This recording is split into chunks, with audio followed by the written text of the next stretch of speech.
મને પણ આપના માધ્યમ દ્વારા જાણવા મળેલું છે કે સિવિલ હોસ્પિટલની અંદર જે કચરા ટોપલીઓ હતી ત્યાં ઉંદર આટા મારતા હતા અને એની વિગતે તપાસ કરતા પ્રાથમિક રીતે જે જાણવા મળ્યું છે તે ઉંદર ત્યાં હતા અને એ ન હોવા જોઈએ અને એ બાબત સાચી છે અને છતાં આપના દ્વારા જે ધ્યાન આપવામાં આવ્યું છે એની અંદર ઉકેલ ના આનો યોગ્ય ઉકેલ આવે દર્દીની સાથે સંકળાયેલો અને આ ચેપ પણ થતું હોય છે એવું થતું હોય છે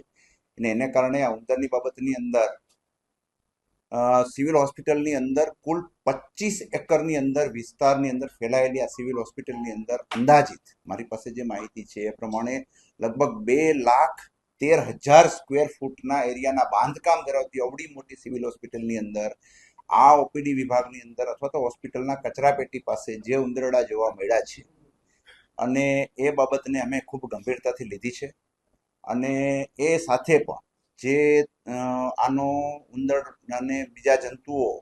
જે ના આવે એના માટેનો કોન્ટ્રાક્ટ છે એ લગભગ આગામી દિવસોની અંદર જ એ ફરી શરૂ થઈ જવાનો છે એટલે આવતા દિવસોની અંદર આ નહીં થાય કેમ કે એક આખી વ્યવસ્થિત કોન્ટ્રાક્ટ મળી જશે અત્યારે થોડો લેપ્સ રહ્યું છે ઉંદર રહ્યો છે એ બાબત ગંભીર જ છે ને અમારા ધ્યાનમાં આવી છે અને ફરીથી ના થાય એનો અમે પ્રયત્ન કરશું આને લીધે જ અત્યારે જે રીતે આપણો દેશ વિકાસ પામી રહ્યો છે અને નવી નવી હું એમ કહું છું કે જેટલી પણ ભૂલો નીકળતી હશે એને કોઈ ઢાંક વિછોડા કરવાની કોઈ જરૂર નથી જેટલી પણ વસ્તુઓ અનેક વસ્તુઓ છે તમે તમારી ફરજ રૂપે જે વસ્તુમાં ધ્યાનમાં દોરીએ છે અને એનો સુધારો થતો જાય છે ઘણી જ બધી વસ્તુઓ એક સાથે આ સોશિયલ મીડિયાના જમાનાને કારણે એને ક્વોલિટીનું ઇન્વોલ્વમેન્ટ અને ઇવોલ્વમેન્ટ એને કારણે ખૂબ સારું થઈ રહ્યું છે અને એ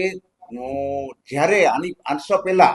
જ્યારે સંડાસ બાથરૂમની અંદર પણ ચોખ્ખાઈ નથી પણ આજે બધા જ લોકોને ખ્યાલ આવી જાય છે કે સિવિલ હોસ્પિટલની અંદર જે લોકોને ખ્યાલ હશે કે કેટલા ગંદા સંડાસ બાથરૂમ પડ્યા રહેતા હતા આજે તમે જુઓ તો રિઝનેબલી બગાડવા વાળા દર્દીના હોય છે એના કરતા પણ એ ખૂબ ચોખ્ખાઈ વાળું પણ ઇમ્પ્રુવમેન્ટ થઈ રહ્યું છે એટલે શ્વાનની બાબત આવી શ્વાનની બાબતમાં ખૂબ જ સંવેદનશીલતા આવી ગઈ છે અને આ બાબતની અંદર ઉંદરડાની બાબતની અંદર પણ જો આવ્યું છે એનો પણ યોગ્ય થોડાક વખતની અંદર જ એનો નિકાલ આવી જશે આજે મારી પાસે એ કોન્ટ્રાક્ટ શરૂ થવાનો છે એની માહિતી અત્યારે મારી પાસે છે